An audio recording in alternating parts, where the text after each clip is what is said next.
Welcome,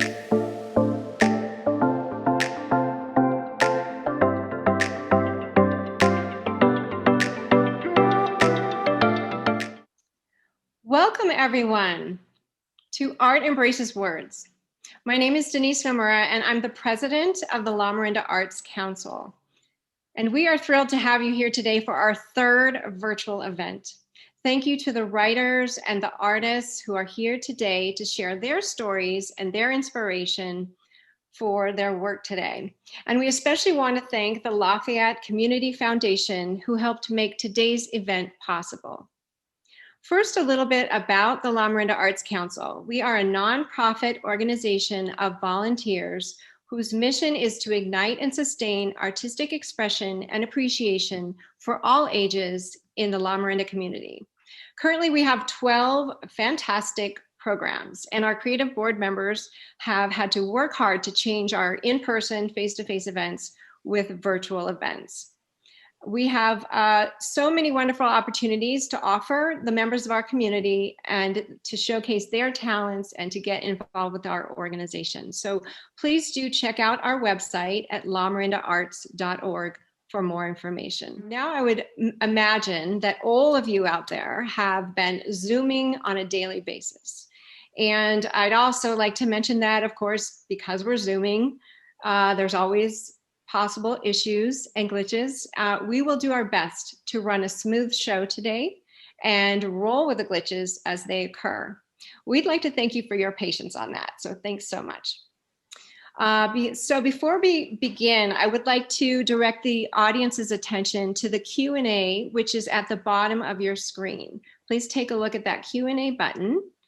And if you have a question while you're listening to the writers or artists here, please type that question in the Q&A box, and we will present the question to the speaker after they've finished their presentation. Now I am thrilled to present, to start our Art Embraces Words virtual event. I'm pleased to present to you our first writer, who comes to us from Moraga, Jo Mele.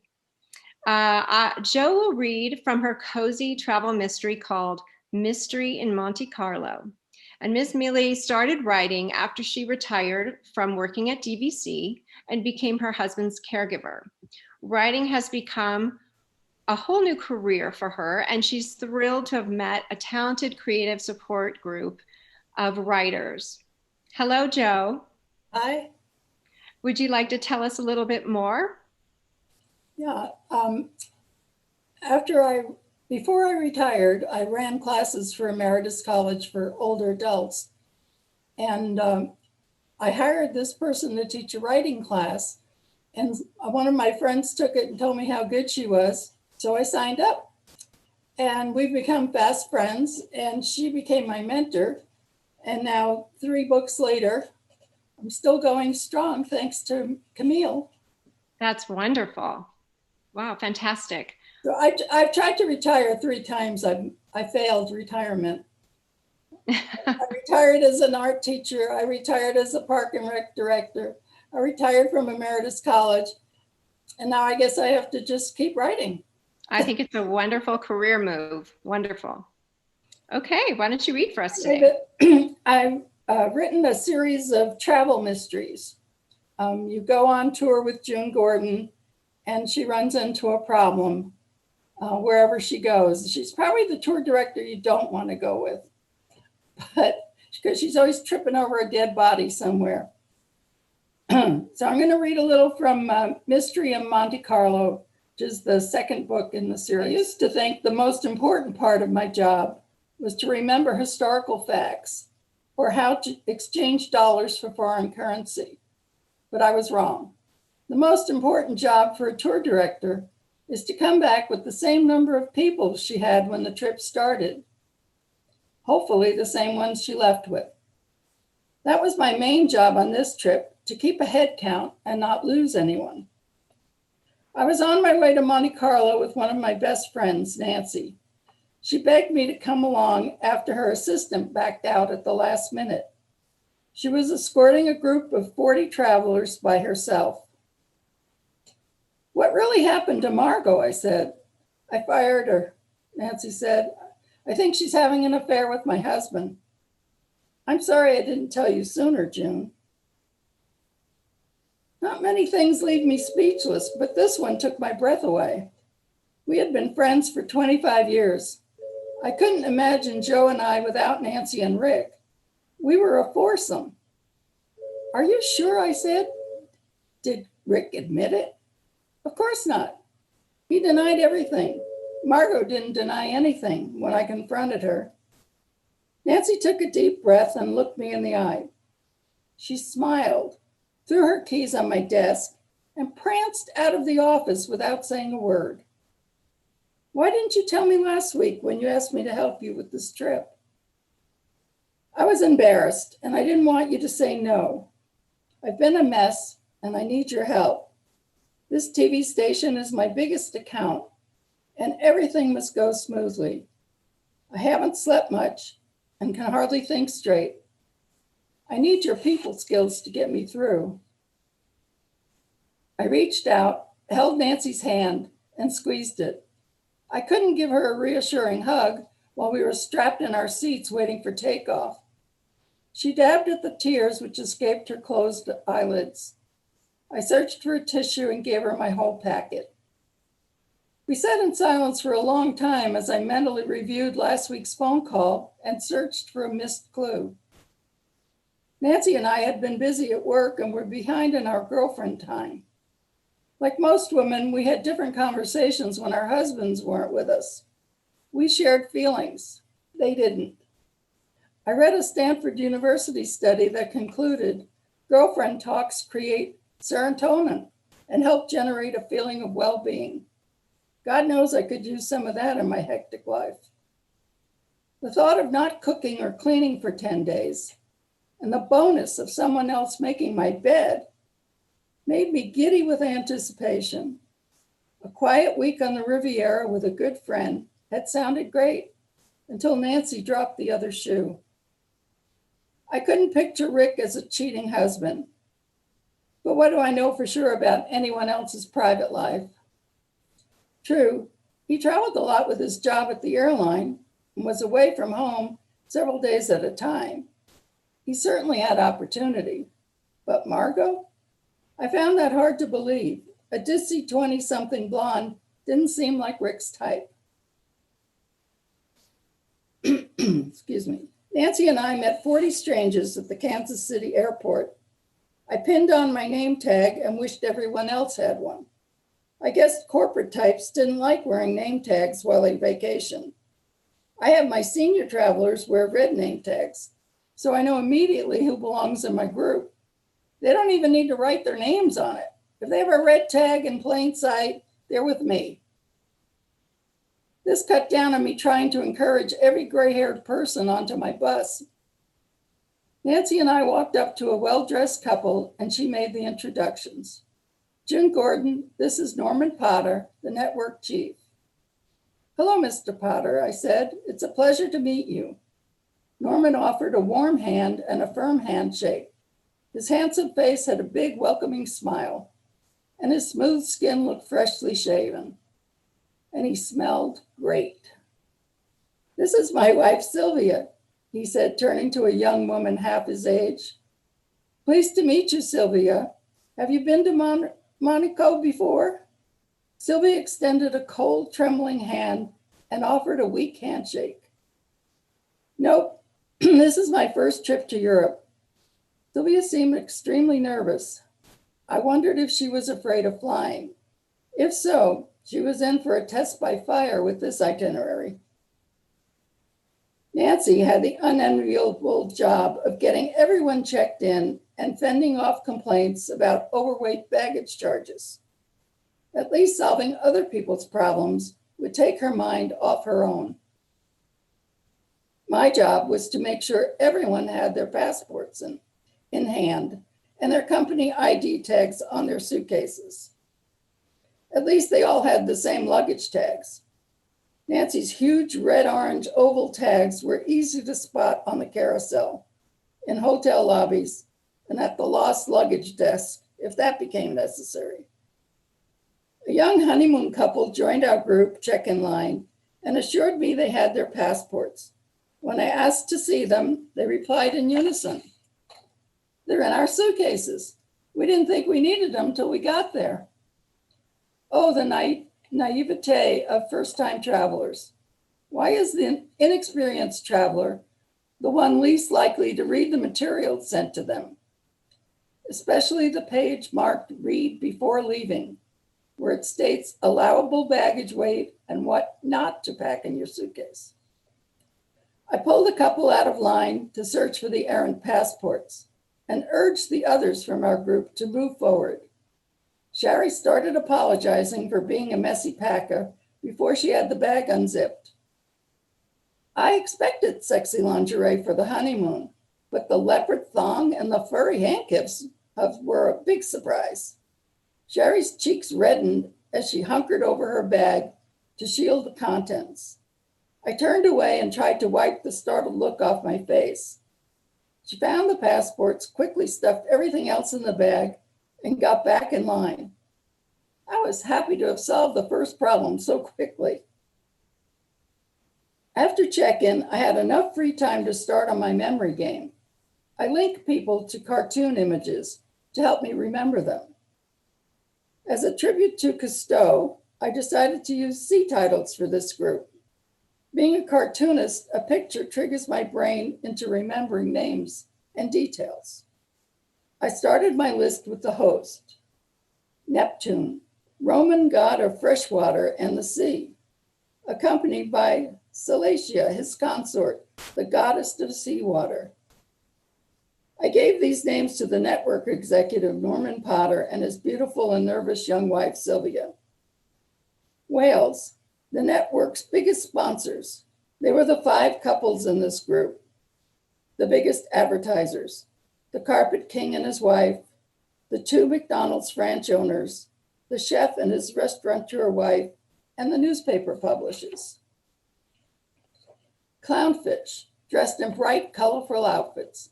The couple wearing the matching Hawaiian shirts were on the top of the list. But maybe that was just a fluke, pun intended. I couldn't decide whether to label the honeymooners leopard fish after the handcuffs or kissing fish after the kissing gourami I had as a kid. To keep my overactive imagination in tow, I voted for the latter. That's just a sample. That was wonderful. It just makes me want to read the rest of the book. I want to find out what happened. I'm sorry about the voice. My allergies have been killing me. Oh, don't worry about that at all.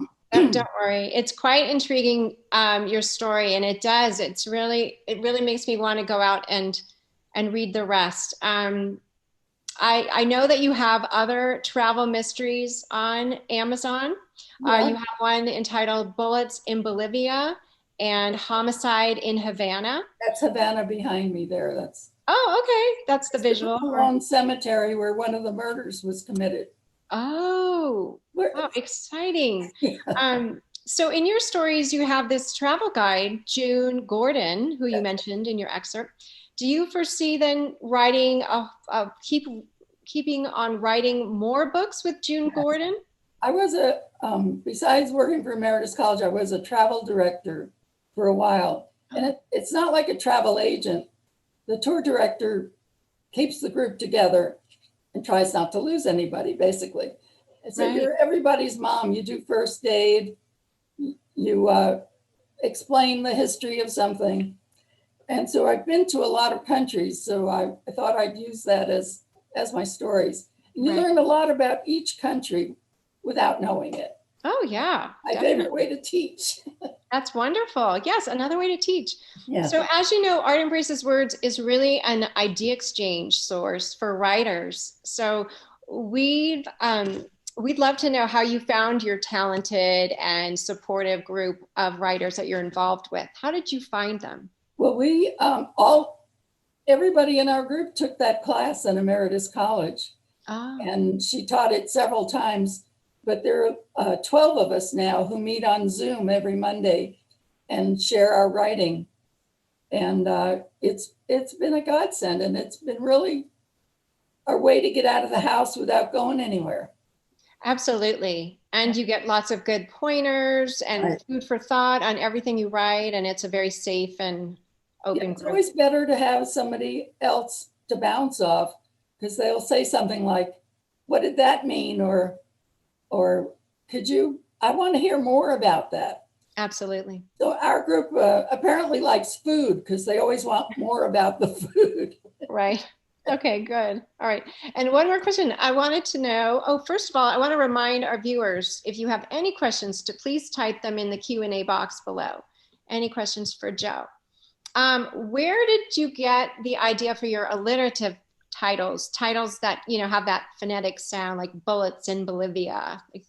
I guess I'm just an avid murder mystery reader myself, and I speak in alliterative. Oh, very nice. Very nice. We do have a question for you.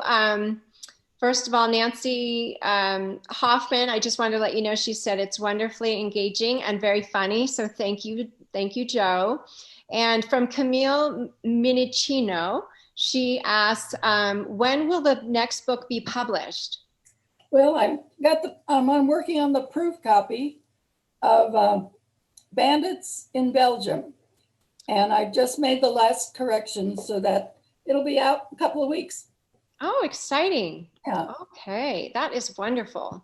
Well, thank you, Joe, so much. And you. again, Joe Mealy's books are available on Amazon. I'd like to introduce Elana, because Elana is going to tell us all about this fantastic de-Young Open that is taking place right now at the de-Young Museum. The Fine Art Museums of San Francisco are celebrating the 125th anniversary of the de-Young Museum. And some genius at the de-Young realized when the pandemic happened in March that because their funding is based on tourist traffic, that they needed to create something to allow people who could actually travel here during the pandemic. So the de-Young Open was born, a genius win-win situation. Only artists in the 9 Bay Area counties were allowed to submit work. There are 7 jurors drawn from the community.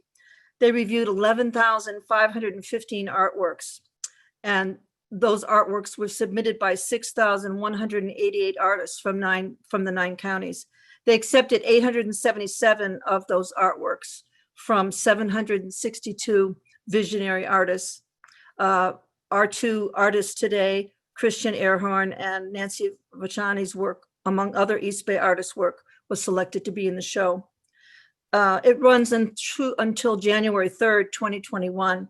It is the first major show of its kind in the Bay Area, as far as I know, maybe back to the Pan exhibition, 100 years ago. It's a marvelous, marvelous thing that they've done. And we want everyone in the Bay Area and from beyond to go. You can see it virtually as well. And we'll have information on that on our YouTube screen. All you need to know is the name, first name, last name of the artist, or the number of their work. And we recommend going to see it. It's incredible. 9 rooms. So be prepared. That's fantastic. Thank you so much, Elana. And as you mentioned, we have our 2 artists today who are in the show. It's just amazing. Our first artist is Christian Ehrhorn of Orinda, and his Highway 1, entitled Highway 1 30-inch by 40-inch oil painting on canvas, is, write this down, number 493 in room 6 at the de-Young Open. He is the owner of Christian Ehrhorn Fine Art Gallery, which is located across from Orinda Theater Square at 39 Moraga Way. Is that right? 39, I think so. So Christian, welcome to Art Embraces Words, and congratulations on your de-Young Open, win. It's really amazing.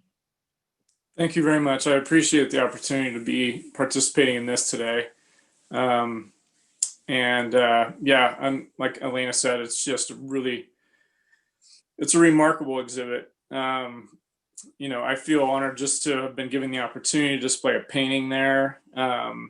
It's positively overwhelming and as an exhibit, just as a whole, I feel like it's a compassionate exhibit. That's a word that kept coming to me as I walked through the galleries. And upon entering the galleries, a sense of community involvement erupts with a multitude of voices that bravely confront viewers with questions about many social issues.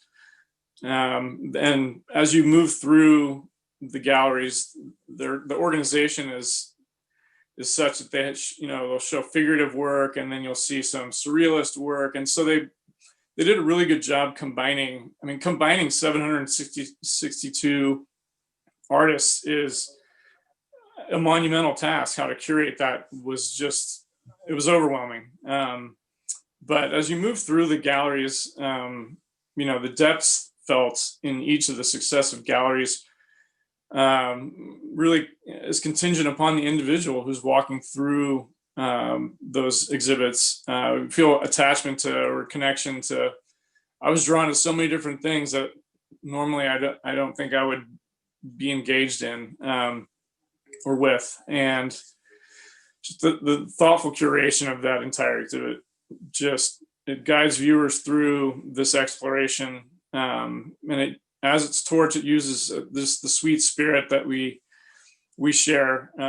That's our collective experience as Bay Area residents. And I just wanted to say bravo to the Youn and to all the artists who showed us their hearts and shared their experience with us. It's really remarkable. Wow, that wonderful description and acknowledgement. I can't wait to see it. I have my tickets waiting for me, and I can't wait to walk through and see everything. I know I've heard already some amazing feedback from friends and that have seen it. All right. Well, I can't wait to see what you have at the Youn. When did you do this work that we're going to see, Christian? So the painting that was selected for the exhibit was done in, I think it was, I want to say 2017 or 18. Okay. And I can sort of talk about how I create my paintings. Basically what I do is, while I am taken by a certain a place, it's usually a feeling that I have that comes up as something that's out of the ordinary for me and unusual.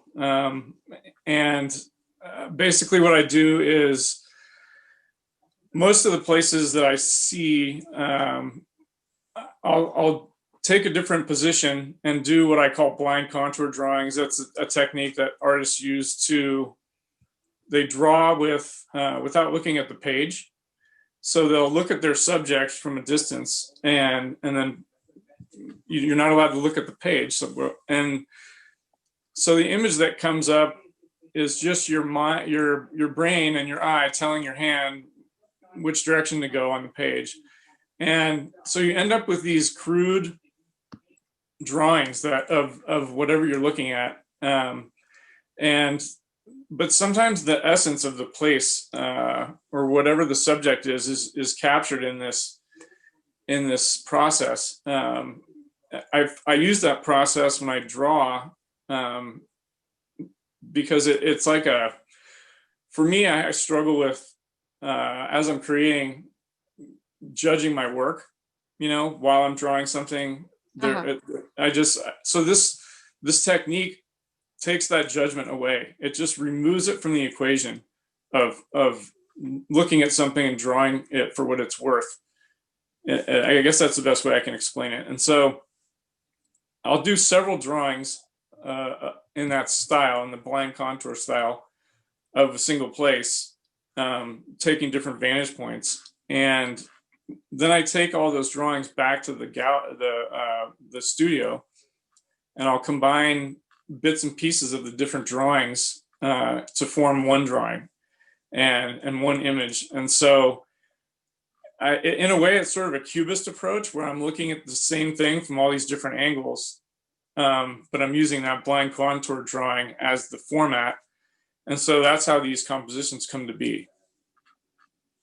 And you'll see and a lot of the color palette that I use is very, it's muted. And there's usually a highlight spot.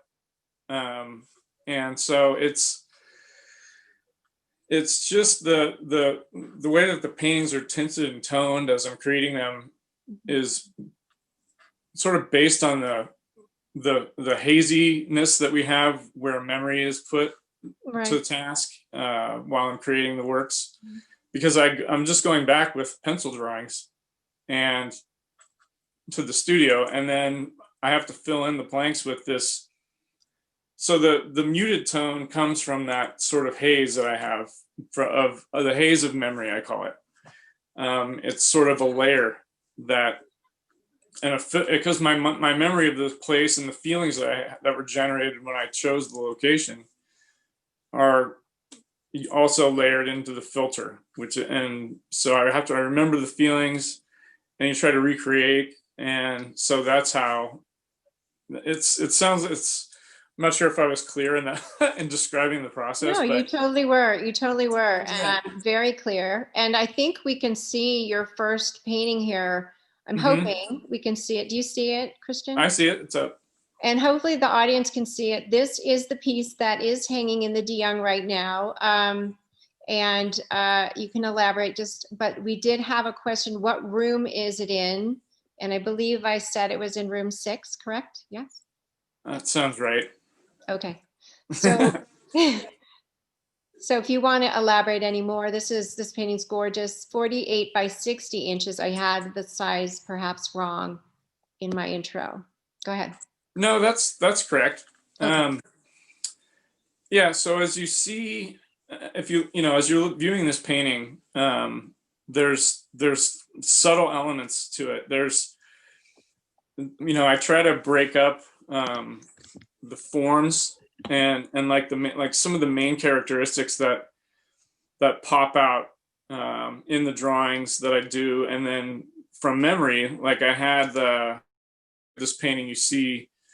There's obviously a blue accent color in the center, and it's just a representation of one of San Gregorio was the place where this was actually drawn, and there's a river mouth there, and so one of the drawings was the reflection of the trees behind the creek, and you see that in the upper left portion of the blue accent. And then there, there's also some like symbolic pieces in it, like there were people having campfires down on the beach, and you see those in the center.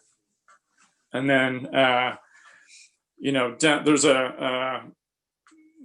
below the little campfires, you see there's sort of a grid pattern. I'm not sure how clear you can see that, but that's sort of just indicative of a parking lot and how a parking lot might be seen from above. It's just it's a juxtaposition against the shapes of nature. You see the curved natural shapes, and then as you see like human involvement with a beautiful space like that ends up being this geometric grid, that's sort of imposed on the landscape. I just wanted to comment that we had a viewer saying that Nancy Huffman said, I thought of Marsden Hartley right away. Truly American, his relationship to Cubism was oblique as also. So it's reminding her of another artist. Do you want to add any more, or should we look at your next piece? Oh, I can look at the next piece.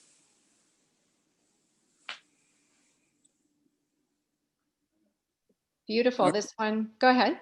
So this one is a similar approach to to a place. This was a place I visited in Turkey. It's called Kekava, and it's truly a remarkable place in that it had suffered an earthquake around, I think it was 4 AD. And the entire city was swallowed up by the sea. It reminds me of, it's sort of the same geographical anomaly that we have here in the Bay Area with Tamales Bay up by Point Reyes. How that's where the San Andreas Fault runs out to sea, and where the land starts to separate from itself. And so this place was just astounding, because under the water, you could see the rooftops of the buildings that were, where people lived there, and there were marketplaces. And so it was just, I was just inspired at so many points. I was able to see it from a boat. So I saw it from the water looking up, and it's sort of in a canyon. And there was a military, like a sort of this dilapidated parapet wall with a little fortress at the top that had a cannon.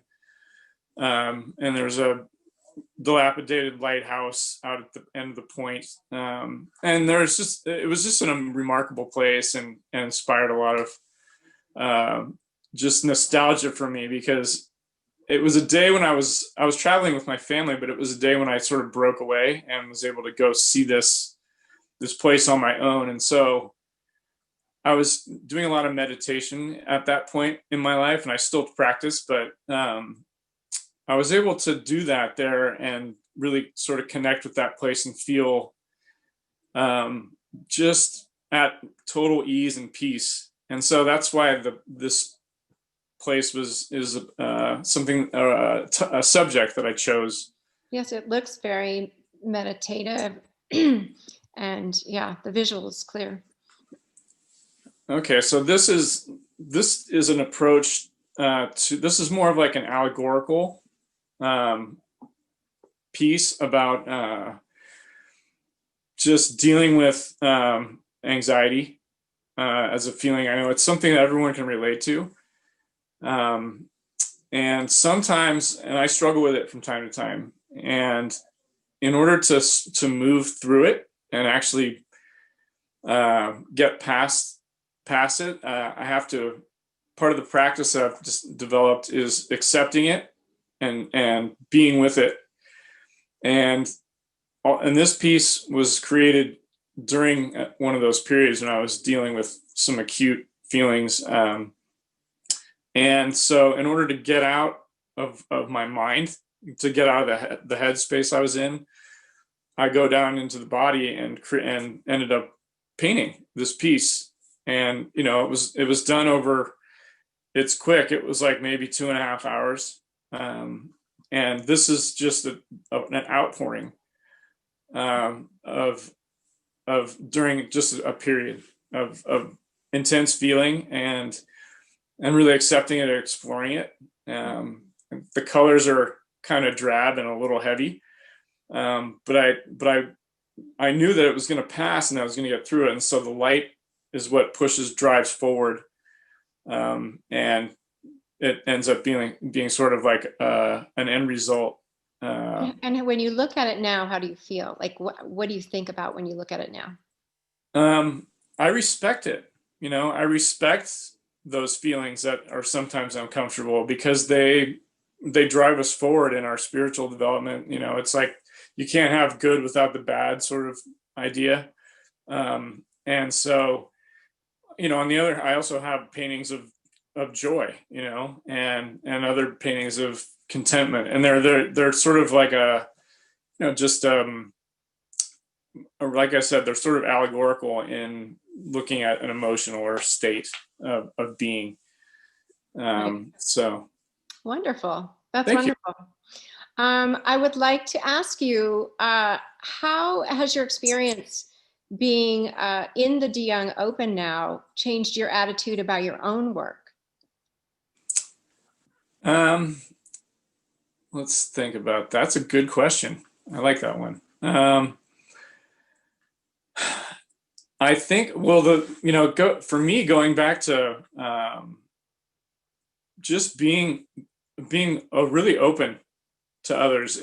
I'll be honest, part of it, you go in there and compare, because we're artists, and you can, when people say like, oh, your art reminds me of this other artist, and I say, oh, that's good, and it because people are drawn to certain things for certain reasons, and it's hard to pinpoint sometimes why we're drawn to those things. And I found myself being really drawn into work that was really saturated with color and bright color, because it ends up being sort of the opposite end of the spectrum of what I'm working in right now. And it has nudged me in that direction to really get back into color again. Great. Because that's what it, that was what spoke to me while I was there. So Right. Good. yeah. That's wonderful. I want to ask you one more question about the Young. I mean, amazing that the jurors didn't know anyone's names, right? And they had so many to look at, and yet, your work was chosen, and also you've hung Karen Frey's work in your gallery, and you were both chosen. Like, were you just absolutely surprised? You must have been. I mean, how?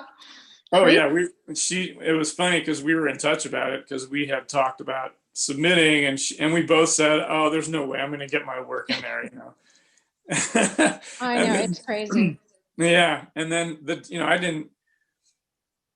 they told me, I found out at the last minute. It was like the last day they were going to tell people whether they were accepted or not, and so I kind of wrote it off and just forgot about it, and I just entered it and said, well, whatever happens, happens. And then Karen sent me a message. She said, I got in, and I said, me too. Oh my goodness. It was so funny. But yeah, her work just knocks me out. I mean, the medium that she works in is encaustic, and she's trained as a watercolorist. And she teaches watercolor mostly, and has had a steady clientele in Oakland, Piedmont, and the whole Bay Area. Takes classes from her. But this encaustic work sort of took her over about 5 years ago, and she's been painting photorealistically with beeswax and pigment. I mean, it's just, nobody does that. I know, it's amazing. I have seen her work in your gallery. It is mind-blowing. So everyone, please go and check it out. It is, yeah, please go check it out. She's really talented and just quite a crafts person. Great. Well, thank you so much. I just want to check here. There's a question here. Chris, I'm going to get the name all messed up. I'm so sorry. Ling Shui Shu. Chris, what do you try to indicate for the orange human figure like stroke in the lower right portion of your first painting? Do you remember? Okay, so it was orange? Orange human figure, like. Oh, is it? Okay, there's a fish in the water. Is it if it's in the blue body, where I represented the water? Yeah, it was just a representation of fresh water coming to the sea. So there was a fish in there. And then the other orange shapes in that painting were fires down on the beach. Okay, very good, very good.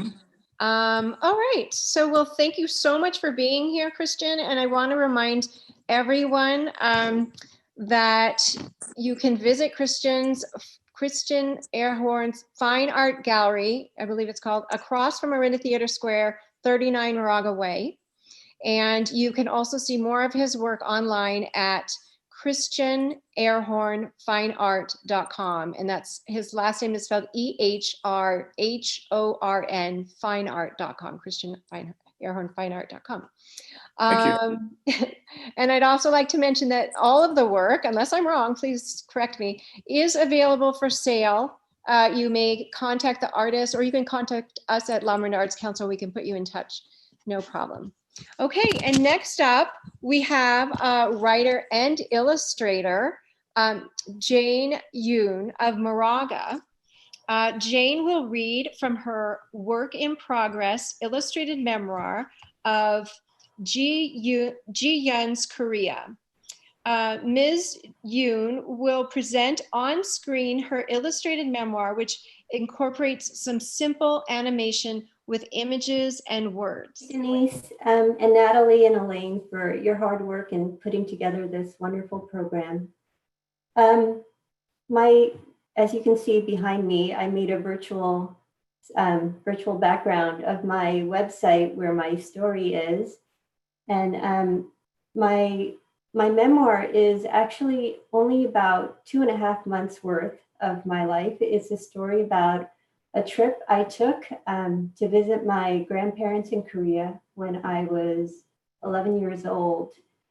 I was born in Korea, and when I was an infant, my parents emigrated to the US, and I stayed in Korea where they raised me until I was ready for grade school. So in first grade, I moved to New York to be with my parents and my siblings, who I didn't remember any of them because they had left when I was an infant.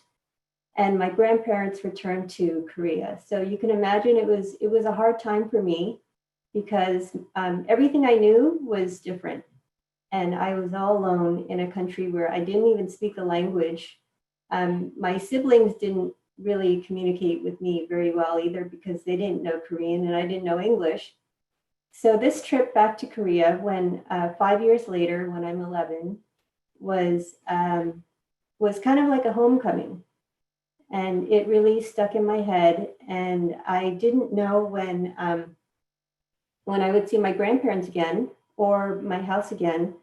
So I think this is why this memory is so strong in my mind, because I had to keep playing it over and over because I didn't know when the next time would be.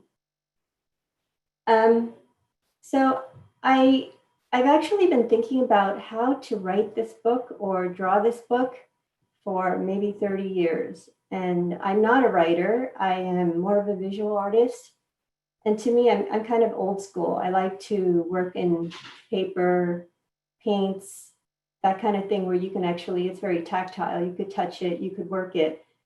But if you can imagine trying to draw hundreds of pictures over and over again, and if you make one mistake, you have to start all over again. That was just so overwhelming that every time I started, I would just give up because I didn't know how to tackle this huge monster.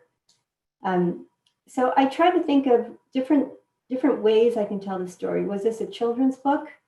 And I thought about it for a while, and I tried to figure out what could I do to make it a children's book and cram it into 1,000 words total. And you had 16 to 32 pages that you could work with. And I said, okay, well, maybe this isn't going to work. So then one day, my husband brought home a tablet, and I'm not sure how many of you know what a drawing tablet is. It's just, it looks like a little notebook, digital notebook with a pen, and you plug it into your computer and you draw on it and things appear on your computer. And I had been fighting computer graphics for so long. I just thought, no, I'm sticking to old school. I like to see what I'm doing. I like to touch what I'm doing. But then I realized this was just amazing. I could create things and duplicate things and copy things and work in layers. I could delete a layer if I wasn't happy with it. And it just changed the entire thing. So this is how this project was born. And, instead of trying to get it published through somebody, I thought, well, I'm kind of new to this computer graphics. I don't really know how to use it, or, I'm just going to do my own thing. So my son, who is much better at computers than I am, he set up this web page for me. And I just started creating chapters one at a time. And the chapters are a kind of a loose collection of memories of everyday little things. It's not really a chronological story.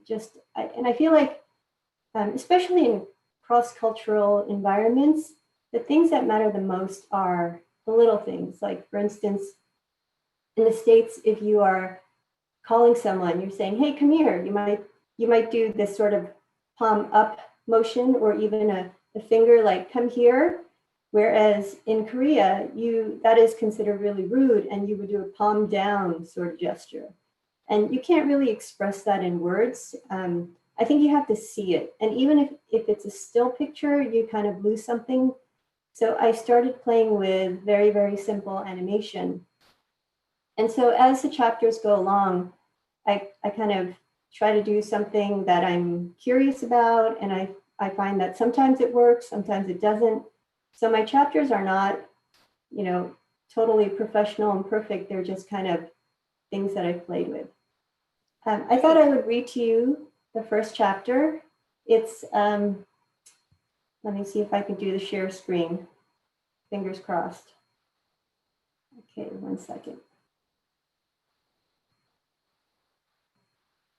Oop.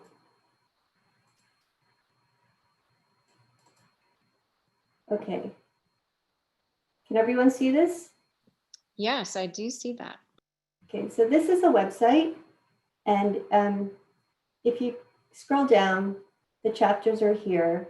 I started this in 2016, so I'm quite slow in uploading the chapters. And I'm on chapter 13 now. I haven't completed it, and after that, there will probably be 1 or 2 more chapters. So here's the first one. It'll take a moment to load. Okay. This chapter is called 1970s Seoul. I remember exactly what I wore that day. I was 11 years old in American age, 12 in Korean, and often mistaken for a boy. That summer was Grandma's 60th birthday, a very special birthday in Korea. My best friend Happy and I were going back to Seoul, even if it was just for the summer. It was the best trip ever.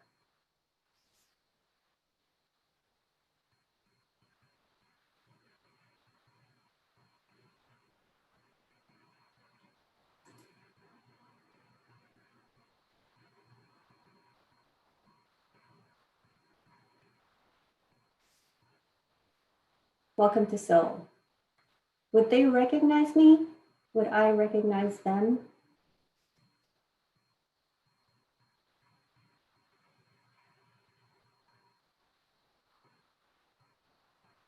These are my grandparents. Halmoni is for grandma, Harabaji is for grandpa. Jiana, Jian, that's my name in Korean. Everyone here had black hair, like me. It felt nice to look like everyone else.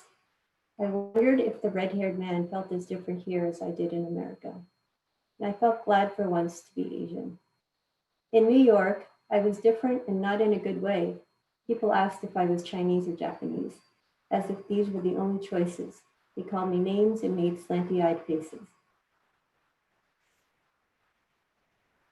Halmoni held my hand tightly all the way home.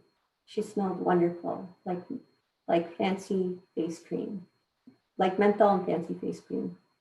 Harabaji also smelled so familiar, cigarettes and shirt starch. I was so happy, but suddenly felt shy. What if I couldn't speak Korean?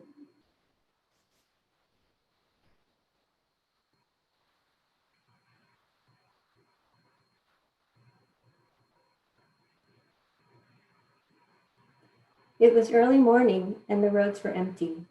Few people owned cars back then. Only farmers were out on their way to market. The air smelled of dirt, morning dew, manure, fermenting stuff, and herbal medicine. And then we were home. Ours was a Western-style house in the old part of the city. It was just as I remembered, except smaller. The first thing I did was bow to each person in my family and to Yumonma, a big bow called Chud, reserved for special occasions like birthdays and New Year's to show respect.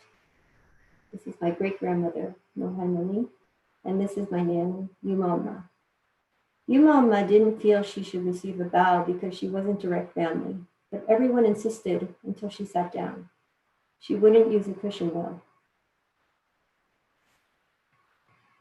After bowing, everyone had something to do except me. My suitcase was filled with things from my grandparents. I hadn't packed any clothes to wear. And here's a hand gesture. Jiana, she's calling. Halmoni was excited to see what I brought. Some things were to use at home and others were to give as gifts. At that time, the quality of some Korean products weren't as good and some things were hard to find or expensive. Everyone loved American brands, so it was fun to give as gifts. They had new clothes for me. Dad and Mom had told them my height and weight. I was always the smallest in my class, but in Korea, I was average. Korean shoe sizes were different from American sizes, so they waited until I arrived. Nothing was wasted. Even old pages of calendars were saved. They came in handy to trace my feet to take to the shoe store. Aunties, elder sisters, and elder brothers worked at our house or in our basement factory. They weren't relatives. That's just how you call people. It wasn't polite to use their names. And you, Mama asked, "잘 맞니? Did they fit?" "네, yes." I felt like a new me. To be continued. So that was it, the first chapter. Wow, thank you so much, Jane. That was amazing. I loved the animations. Even the small little bits of a hand moving, or the plane lights on, and it's adorable. It's so sweet. In fact, we had one viewer, I want to just say, Cal Wait, who said, "Jane is charming, touching, and wonderful. I love it." And Paul Kiriazi says, "That was enjoyable." What is that, a computer program? How do you make that? Thank you so much. Actually, that was one of my questions. What software are you using for this project? So I am using Photoshop to make my drawings. And then I use a program called Hype to do the animation, and also to make it into that sort of a chapter, like a book formation. I don't know how you call it. So when you hit a button, it goes to the next page, to the next page. But the first few chapters, my son programmed that himself. That was before he got sick of me and found this other program for me to use, so I would leave him alone. And speaking of your son, what was it like changing roles and having him teach you instead of you teaching him? I don't know if I want to work with him. I think it's better to keep our relationship just as mom and son. I can relate to that with my own kids. That's funny. I know that you've been thinking about doing your memoir in an illustrated format, you said, for over 30 years. But how was it that the animation element came to be? I think it's because like I mentioned, it's really hard to get the gist of something unless you see it moving sometimes, like come here, this sort of motion. How do you say that in one picture? It's really hard. How do you say that in words? And if you combine the two, it kind of makes the moment bigger than I feel like it needs to be. So animation, and this program, actually before the program, I just thought, okay, well, animation can be very simple. If you have 2 or 3 photos that you're just turning on and off, that's manageable, instead of if you have hundreds of motions that you need to do. So that's how that came about. Right. Okay, we have a few little tidbits from our audience. Chica Dow says, "I like the way you combined old style drawing with modern technology. It's like bringing 2 different worlds together, similar to what you were experiencing." Oh, thank you. And then Jim Gunshinan, I'm so sorry, Jim. Gunshinan, maybe, I don't know. He says, "Thank you to everyone." He said he had to go, but wow, he said, "Jane, that was amazing." Same with Joe's and Christian's. And Nancy Hoffman said, "So touching, a child's remembrance, but all an adult's melancholy," or is it, oh, I think it's just the way she wrote it, melancholy, okay. "The reception in New York City is so hard to hear in these difficult times of challenge to the people of the world who come from here." And I have one more question, because I was reading each chapter, and I read your bugs chapter, and wanted to know, is that the last word on soul, or will you continue writing the more chapters and adding to your story? I have a partial finished chapter. So there's the 13th one is going to be called Harabaji's Party, and that's a pretty big chapter. And then after that, I think there might be 2 more, and that might be the end. Okay, terrific. All right, thank you so much. And if you'd like to see Jane's illustrated work, please visit Jiyoun's Korea, and that's spelled Jiyoun YUNS Korea, KOREA.com. And you can see the whole book right there. Thank you so much. Thank you. Next up, we welcome Nancy Vachani of Orinda. Nancy is one, like we said, of only, well, actually, she's one of the artists in the De Young Open, but she's one of only 50 artists who had 2 works selected to be in the Open. She had one entitled Self-Reflecting in Great Grandma's Mirror, a 24-inch by 20-inch oil on aluminum panel, and that is number 630. So write that down. Also, Pi Day at the Exploratorium, a 30-inch by 16.25-inch oil on canvas. That's number 632. And both of those are in room 7 of the exhibit. So Nancy, welcome and congratulations. Thank you. Thank you so much for having me.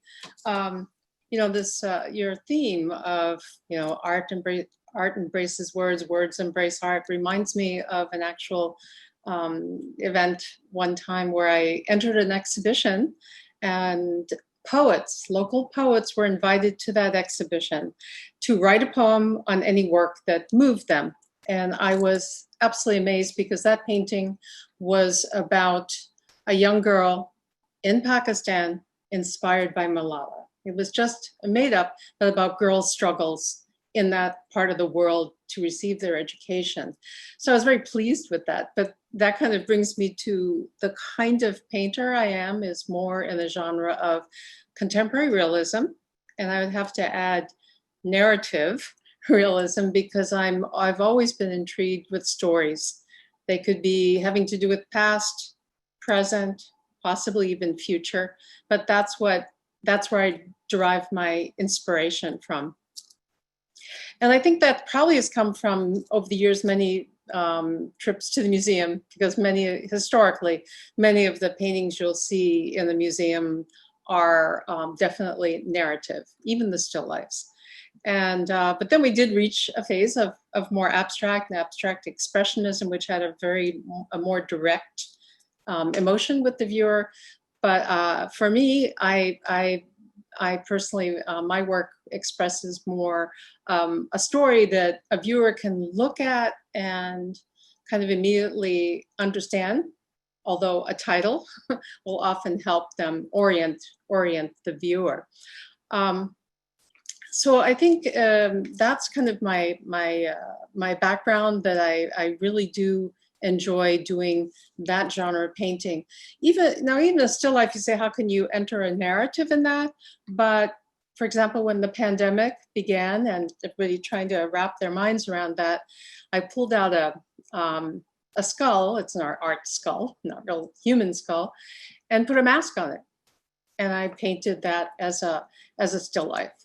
And I think, sometimes there's a way you can paint your way through a narrative that even you might be struggling with in your own life. And that's the way I would approach many of these.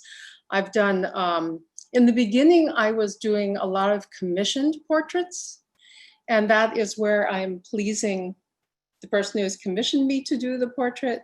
And then if I'm doing portraits more for myself, or any painting, a still life, then that's a whole different feeling.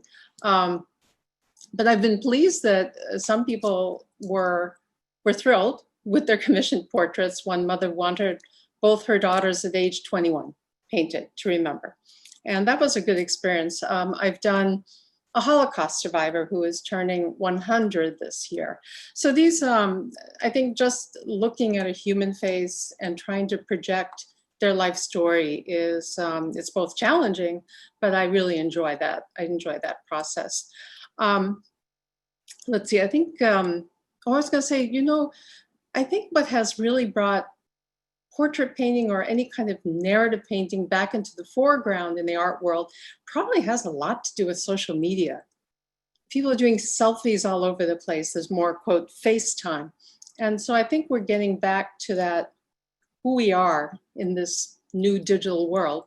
And I find that's rather exciting. I find that very exciting.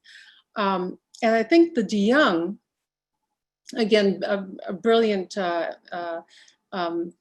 concept, to bring all the Bay Area artists. I was blown away that I even got in, but I think what impressed me when I actually saw it was an aha moment for me going through the galleries, because I thought this is what brought me to the Bay Area decades ago. It's the diversity, everything has a certain vibration in the Bay Area that I really truly love. So I think the curators did that beautifully. And on the edge was also supposed to mean we are on the edge here of the Pacific Rim, but the Bay Area is known for edgy works as well in many ways. So anyway, I think with that, we can probably go to the first slide. This is, as I said, I do like doing portraits, and I especially like ones with a cultural theme. This is a young woman in a brown sari. I think what attracts me to this is how in the Indian culture, people love to dress up in jewelry and really elaborate clothing, looking almost regal. This is a kind of genre of I would say portrait art that I really enjoy doing. It's more timeless in many ways, whereas other portraits could be more just an event, a moment, an emotion. This one is much more quiet, and I decided to do it all in more classical browns, even though the sari itself was not brown in the beginning. I made it brown. In fact, I did 2 versions of this painting, but it's kind of typical also of how I might work in oils, doing more classical technique. I do a drawing and then an underpainting with quite a few layers of glazing on top. I've even ground my own pigments into oil paint, which is quite a process. I don't do that for every color. And so I just really enjoy the feel of the paint. I work in some other types of media, but I think oils will still be my primary media. And the next slide. I just wanted to say about that, and even though this is not necessarily a specific event or storyline, I feel like because you made her looking directly at the viewer, it just conjures up so much in the viewer's mind. Like, what was she thinking? Is there a mystery? What happened just before she looked at me? There's so much involved here, and you really captured that so well. Oh, thank you. Thank you for that. That's true. I mean, there are many decisions that go into portraiture with a person. I rarely will have a person right there in front of me the whole time. Nobody these days has time to sit there for hours and hours and hours, like in the old days. But I would have to take volumes of photographs if it's a real person. And then from that, yes, decide what is the glance, what best represents that person, that direct gaze. And it's not always a direct gaze, but it really depends on the subject and the mood, on so many things. But yeah, this one I felt that more view with her looking directly out was a good choice. I did another one of a young lady who had an event in San Francisco. She's what they call futbolista. She plays a lot of soccer, and she's from South America. And her portrait, because it was based on the event she attended, I had to paint her in front of a blackboard, a chalkboard, where everybody at that event had written positive messages, really uplifting messages. And that inspired me to just want to do her portrait. So I asked her permission. She came to my studio, and I took lots of photos, but her I did direct on, because there was just a real directness about her. And that, so it just depends. It depends on the subject, how I might approach it. Wonderful. Let's see the next slide. This one, it's so funny that the 2 that I had sent over to de Young, never imagining I would get in. This is hanging at the de Young Museum, the Pi Day at the Exploratorium. These were deeply personal ones to me, the 2 that they selected. And I don't know, that's why I sent those over there, but it's nice they selected them. This was an actual, a young boy in our family that I took to the Exploratorium on Pi Day. they celebrate Pi Day every year on March 14th, which is Einstein's birthday as well. But as everyone might know, the numbers of pi, which encircle his head, they go on to infinity. And I know this young boy was very young to really understand the full mathematical meaning of pi, but he was deeply engaged. He really understood that this was something very important, not just in science, but in the real world. And I wanted to commemorate that day somehow. Yeah, we even wore t-shirts with the pi theme, not exactly looking like this, but that was also part of it. But then I struggled with, how am I going to do this? How am I going to do this? How am I going to have him feeling engaged with thinking about contemplating that magic number pi? And somehow it just dawned on me one day, oh, I'll just do a halo of pi, because we can all imagine how those numbers would circle in on and on and on to infinity. And I think, so even though the painting captures just a brief moment in time, a trip to the exploratorium on Pi Day, it was interesting to me to put something that it really reflects infinity. And I thought, you know, even in life, you cannot repeat an event as much as you might want to. It's always going to be different. And anybody who knows about pi, that the pattern there is no pattern. It will never repeat, which is hard to conceive of because it's infinite. And so I thought, well, you know, I think that's the way it will work. So I was, at least I was glad that it came out. I even used, I didn't know what colors, but I thought, no, it's important enough to paint the halo of pi numbers in a bright orange, in contrast to the paint in the background was actually ground stone. I found a manufacturer that makes this wonderful paint that is a real ground stone, and it was the right kind of color combination for this particular piece. And Nancy, did this young man get to see his painting at the De Young Museum? Not yet. Okay. Yeah, not yet. I hope that will be very exciting for him. And I would like to be there with him, frankly, Yes. to see his reaction, because yeah, I would have to say the chances of something like that happening again are about nil. So Exactly. it would be special. I think also on that day, it's something I know I will remember forever, and I think he will too. My disappointment this year, this was the year before that took him, but it took a long time for me to do sketches, decide on how I was going to do it. This year I'd planned to take another member of the family, but who's younger. It didn't work. I have to wait till March 14th. Can we see your next slide here? Yes, please. Okay, this is also at the De Young. It's and what I'm holding in my hand is a great-grandmother's mirror. It's a hand mirror. It belonged to a vanity set that used to sit on my grandmother's vanity.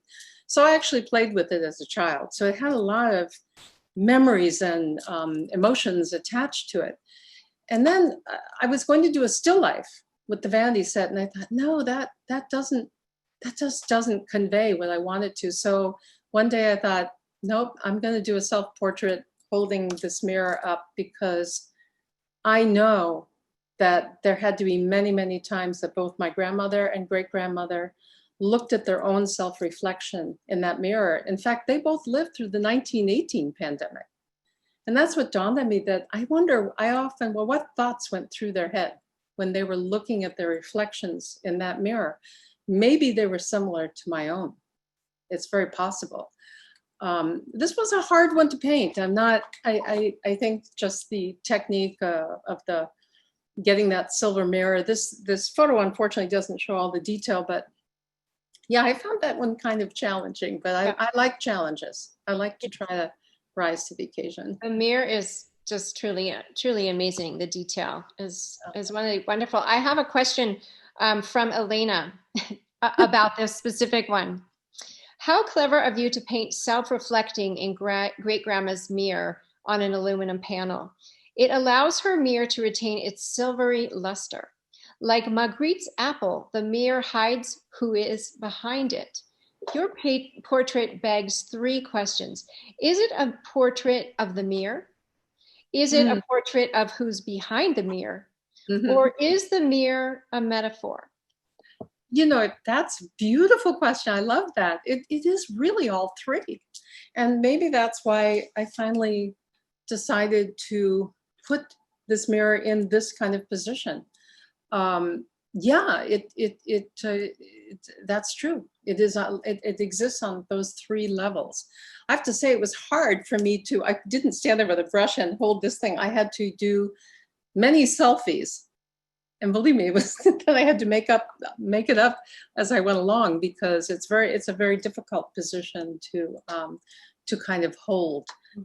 And painting silver reflective surfaces has its own challenges. Actually, there's none of the silver aluminum showing through that. That's all done with the paint. There's a traditional white gesso underneath that. There's no help. The aluminum is so that it prevents warpage, and it's very, very durable to paint on. Wonderful. Yeah. Wonderful. Just a comment from the audience. Paul Kiriazi says, I like the way the pi numbers eventually descend into the boy's head. Yes. So just a comment on that picture or painting, I'm sorry. One final question. What ripples do you think the DeYoung Open is creating in the Bay Area arts community and beyond? I don't know about beyond, but I think we are going to actually experience reverberations of that exhibit over time, even after they close the exhibit, because it does exist, by the way, online. Anybody who feels uncomfortable going to the museum can see it. I think it still is far better to see it in person. I think there's a whole different, what I find, relationship to the museum. Not just because I'm in it. I think even if I saw this exhibit, I would find, wow, the curators really understand the Bay Area and the dynamic arts community that we have.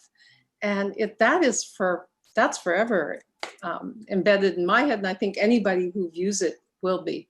I was so thrilled with that. If I ever get to meet the curator, I would have to say what a huge thank you on behalf of Absolutely. all the arts community in the Bay Area. Yeah. Absolutely. Yes. Well, thank you. Thank you so much, Nancy Vachani, for being here today. If you want to see more of Nancy's work, you can go to her Instagram page. That would be Vachani Art, VACHANIART. You would just go search for Vachani Art and you would find her there. Again, I believe everything's for sale. Is that correct? Yes. And you can contact us, or you can contact her. You can message her on Instagram and she'll get back to you. So thank you again. Thank you. Thank you so much. Okay, our last writer tonight is Michael Banister of Oakland. He will read from his novel, Mystics and Warriors. After 23 years of practicing law with the California Attorney General's office in San Francisco, Michael retired in 2011 and began pursuing creative writing. He has since written and published a novella, several novels, and a short story. So welcome, Michael. All right. Welcome. Do you want to tell us a little bit more? Yeah, like you said in the introduction, I've been seriously sort of writing fiction since I stopped writing the legal stuff that I had to write during my job as an attorney for the Department of Justice, California Attorney General's office. This particular novel, I'm going to read part of chapter 1. It started out when I went to a seminar some years ago in Santa Cruz, and one of the presenters was a little skinny guy who kind of made me laugh and reminded me of someone that I worked with. And I wrote a little character sketch of him, and someone at work told me, you should turn it into a novel and blah, blah, blah. It gave me a lot of ideas. So I did that. And this particular story starts out with a kind of a brutal pacification program going on in Kurdistan in Turkey. And it proceeds from there. The soldier who's the focus of the first chapter is the son of a colonel who will come into greater play in the rest of the novel. So I think I'll just go ahead and start reading, and then if people have any questions about where it's going, we can we can do that. Titled Appearances Are Deceiving, June 2013. The Turkish soldier manning the checkpoint didn't look more than 19 or 20. One could reasonably assume that since he was an enlisted man assigned to an obscure post in southeastern Turkey, he was therefore an uneducated peasant. But one would be wrong. It would be a serious mistake to underestimate the soldier's sophistication or commitment to his job. This particular soldier and his younger sister had grown up in the region. His father was an army colonel involved with the military's response to the troublesome Kurdish rebellion. When the boy graduated from the local high school, the colonel sent him to the military college in Istanbul. His sister accompanied him and enrolled in a secondary school for girls on the Asian side of Istanbul's Bosphorus Strait. In 2012, just as the two siblings were finishing up their second year in school, he in college, she in high school, their mother was murdered while on vacation in the beach resort town of Bodrum. The colonel and his son and daughter knew that the murder was in reality a political assassination. Had the colonel's wife not been murdered last year, the colonel would still be in the region prosecuting the anti-terrorist campaign to its fullest. And their son would most likely be doing his mandatory third-year service tour in one of Turkey's more desirable locations. However, the military brass in Ankara decided the colonel needed a few years out of the heat and sent him to Los Angeles to act as an attaché at the Turkish consulate there. His daughter decided to go with her father and finish her high school in Los Angeles. The colonel's soldier son, however, elected to remain and do his year-long tour as an enlisted man near where his mother was killed. The checkpoint was operated out of the local telephone switching facility, which had been taken over for a couple of days by half a dozen enlisted men under the command of a sergeant. The rest of their unit was busy in the nearby town of Midyat, which was about a mile southwest from the checkpoint. The soldier's orders were to stop every vehicle, without exception, coming in the direction of the town. He was to make a cursory visual check through the interior of each vehicle and inform the driver that it would be necessary to take the alternate route around the town, which the driver could do at the fork in the road about 100 yards back before the checkpoint. The soldier's most important job, however, was to ask a few questions of the occupants in order to determine their business in that godforsaken, rebel-ridden corner of creation. Kurdish separatists infested the area, which was why the Turkish army was so busy keeping an eye on things. There were those in Turkish society, government, and military who believed that not only must the army keep an eye on things in Kurdistan, but that someone else must make sure the army did its job right. There was a brutal pacification campaign going on, and this particular soldier was to keep nosy outsiders or interested insiders away for the next day or so. A little before noon, the soldier observed a tan Peugeot approaching. It came to a stop, and the soldier walked up to the driver's side window. Two men sat in the front seat, dressed in the conservative attire of Muslim clergy. Prohibited by law from wearing Persian or Arab-style clothes, the clergy in Turkey wore Western clothing like everyone else, but they wore distinctive caps, which identified them as clergy. These two men, however, struck the soldier as being out of place. Although they claimed to be Istanbul Turks, temporarily attached to the large main Al-Jumu'ah mosque in the city of Mardin, some 25 kilometers away, they didn't quite have the Istanbul Turkish accent down pat. They sounded more like Kurds who were trying very hard to pass themselves off as Istanbul Turks. The soldier was relieved to find that he would have something interesting to do this afternoon. Please get out of the car, gentlemen, and make yourselves comfortable in the shade over there. I must take a look through your car. Just doing my job. The two occupants of the car smiled nervously as they exited and walked over to the small building. They watched impassively while the soldier started with a methodical search of the trunk. The younger of the two men licked his lips when he saw the soldier pull out a small suitcase and attempt to open it. Please, gentlemen, can one of you open this? I need to take a quick look inside. The younger man walked back to the car, taking out his wallet as he did so. He retrieved a small key and handed it to the soldier. The soldier steadied the suitcase on the roof of the car, unlocked the suitcase, and opened it. Expecting to see clothes or other personal effects inside, the soldier was surprised to see that the case was divided into two compartments. One compartment held a laptop computer. The other compartment contained something the soldier had never seen before. It was a two-piece device of durable plastic. It was about 7 square inches, an inch thick, and imprinted with a label that said ISAT Hub. The soldier smiled, lifted out the ISAT Hub and said, "Would one of you mind showing me how this thing works? We can go inside the office and sit down." The older cleric spoke. "Well, I can tell you what it is right here. It's really quite simple. It's just a satellite hookup for this small personal computer. Out here in the countryside, we have very few options for connecting to the internet." The cleric reached into the briefcase, removed the laptop, and motioned for the soldier to hand him the hub. The soldier put his hand on the cleric's arm to stop him. "But I want to see it in action, and I want us to be comfortable. Come inside." The soldier put the laptop and the ISAT hub back inside the suitcase and closed it. Turning his back on the two men and walking towards the building, the soldier realized he took a risk he probably shouldn't have. The two men followed the soldier inside.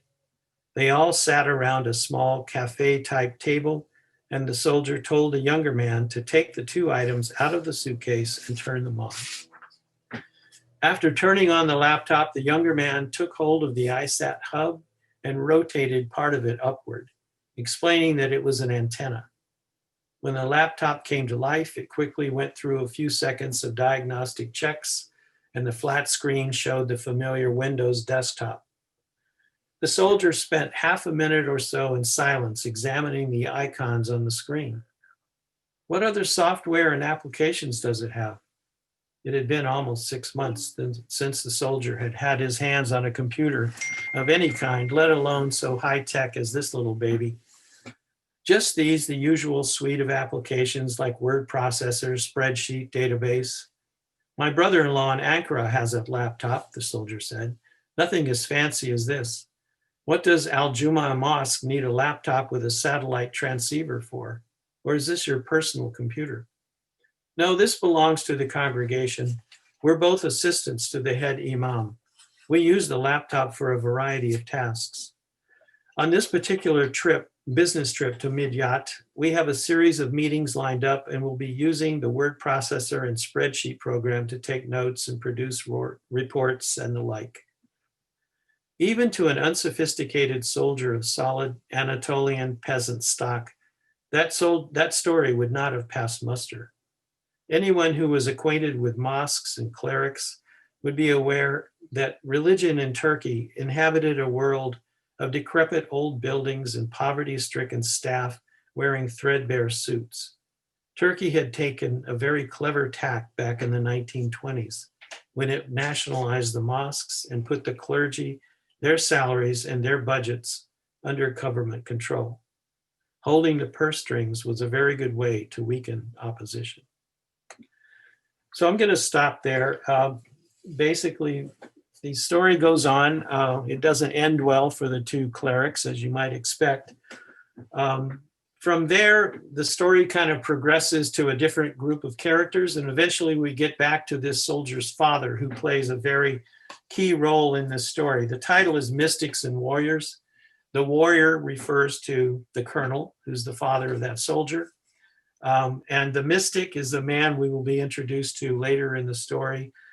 He is a kind of a mysterious character who basically he was involved in some gun running back just before the time that Turkey had to invade the island of Cyprus and stop the coup that was happening there, where the Christian minority took over the government briefly. And there was a very a crisis that took place. Michael, just to confirm, this is already published, or it's in a work in progress? Yes. It came out, I think, back in May. It was published, and it's available on Amazon. It's also available as an ebook on Smashwords, which is a website that publishes exclusively ebooks. So you can get it as an ebook on Smashwords, or you can get it on Amazon as a print book or as a Kindle. Okay, can I just ask you, so what was it that inspired you to write write about a Turkish soldier at a checkpoint near where his mother was murdered in a seaside town of Bodrum? I mean, really, Yeah. How did that come about? From 1979 to 81, I worked in Istanbul. I was head librarian at Robert College. Oh. And during that time, the second year I was there was a coup. The military took over the government, arrested all of the politicians, executed many of them because there was a lot of corruption going on. And when I was there, just about every week there were one or two assassinations going on in the city of Istanbul. It was quite a scary time. It was one of the reasons that I decided not to re-up my contract and stay longer, because things were just getting crazy in Turkey. But while I was there, I met a lot of Turks. I had a lot of friends of different kinds. I met Kurds, I met Jews, I met Turkish Muslims, I met Armenians. I had a whole very good experience with the students and the faculty at Robert College. Right. So Wow. this was sort of, this got me going. And then later on, I met, like I said before, I met a little skinny lawyer guy in a seminar, and it reminded me of someone else. And, I went on. There you go. And it went from there. Yes. So I went online, and you can find all of Michael Banister's books on Amazon.com. I read some of the descriptions of your books. I haven't had the chance to read them yet. And it seems that they're centered upon mystery and then taking readers to a variety of foreign countries. So I ask you, after Turkey, what's next for Michael Banister? My latest novel just came out. It's called Around the Horn and Back, and it takes place largely in Somalia in the 15th century. And I did a lot of research to find out, more and more about Somalia. I've never been there, but I actually was in Peace Corps in Ethiopia and Eritrea. So I came close to Somalia, but I never really went across the border and went to Mogadishu, which is where this novel largely takes place, in Mogadishu, which is right now it's a disaster. The city is basically destroyed, and the government is a very small group of powerful people that control the center of the city. The rest of the country is completely chaotic. But this place takes place in the 15th century. Before that happened, and it was quite a diverse, multi-ethnic city and country. And so there was a lot of trade with across the Indian Ocean, China and Persia, and even Europe and Portugal. Yeah. So it was, and that'll be published when? That just came out. Oh, it just came out. Yeah, it's published on Amazon as a paperback. Okay, and, fantastic. Yeah. And I want to also ask you, after you retired from the Attorney General's office, how did you begin the process of writing a novel? Like, were you writing while you were still working in law, or how did you just decide, I'm going to start writing and see what happens? Yeah, the first book I wrote was I guess you would call it a novella, which was loosely based on my own life. Characters' names were changed to protect the innocent, etc. And so I put that out there, and I worked with my nephew who worked in New York City. And I sort of got the whole story of, my brother had been murdered. My brother was a drug dealer back in the late 70s, and he was a cocaine dealer, and he was killed. His son, who was 3 at the time, my nephew, grew up to be a fine young man, and he ended up working in New York City, and I always stayed close to him. And so he and I worked together on this idea that I called the novella My Brother's Keeper. And so the main character is dealing with this murder of his brother and with the sort of like being an uncle to his nephew and taking care of him. Well, I'm very inspired to read it. I'm gonna have to read that one. Yeah. All right. Well, I do have a few questions. Okay. Susan Gurrell says, very suspenseful scene. How did you research the geopolitical military details for this book? Well, like I said, I was familiar with what was going on in Turkey at the time I was there. And then later on, I continued to follow the events, and I watched with some dismay as the rather unsophisticated rank and file citizens of Turkey elected this moderate Islamist, Erdogan, who quickly decided that the military were not to be trusted, and with good reason, because over the past 100 years they have deposed the civilian governments several times, not just in 1981 or 80 when I was there. Mm-hmm. So I sort of followed the progress of Turkey and how it started descending into this very scary situation. And Erdogan, even though he's rather extreme, he was very popular and he was reelected, and the Turkish citizenry, they're rather unsophisticated in most of places except for Istanbul, which is like the Paris of the Middle East. So. Right. Yeah, definitely. Paul Curiazzi says, I could visualize your description of the checkpoint situation. Why do you choose these unfamiliar places then? Well, it wasn't really unfamiliar, was it? I mean, you were living there. Yes, right. And I've been to that region on several vacations. We traveled to different points in Anatolia, in the main part of Turkey, and down to the coast near Bodrum, which is a fabulous resort place on the coast of the. I have been there. Yes, it's quite a beautiful place to visit. So I just got caught up with the idea of this tension between the Islamists and with the military. And the military now, of course, has been subdued quite a bit. Many of them were arrested and executed for an alleged coup attempt, and which may or may not have been true. So that sort of got me going, and that's what got this book going. Great. And our final question from Nancy Hoffman. So intriguing, so international. The whole book was a great read. Has there been any interest in making films of your book? They are so visual and cinematographic. I can't say the word. Thank you, Nancy. Yeah. Paul Curiazzi, who is one of the commentators here, he was a filmmaker. He made a lot of martial arts movies in the 80s and 90s, and now he does audiobooks. I have bugged him several times to make a movie out of this book, and he's always said, well, there's too many characters and it's too exotic and there's too many places, and it's just sort of beyond what he thinks is capable of. Okay.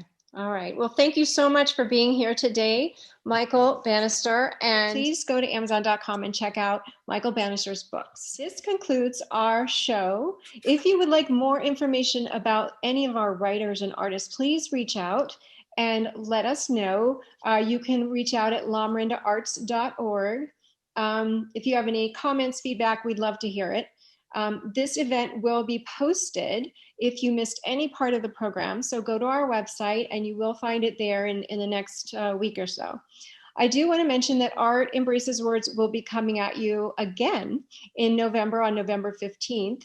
So if you are an artist or a writer, check out our website and let us know if you'd like to be on the show. We do this event 4 to 5 times a year. And so we have lots of openings if you would like to participate. Also, if you could please consider making a donation. Here is our link, our address, lamarindaarts.org, donate. Your donation will help us to continue to make these worthwhile programs. I'd like to thank the artist again and the authors for being here today, and for all of you for attending our Art Embraces Words. Have a terrific evening, and thank you.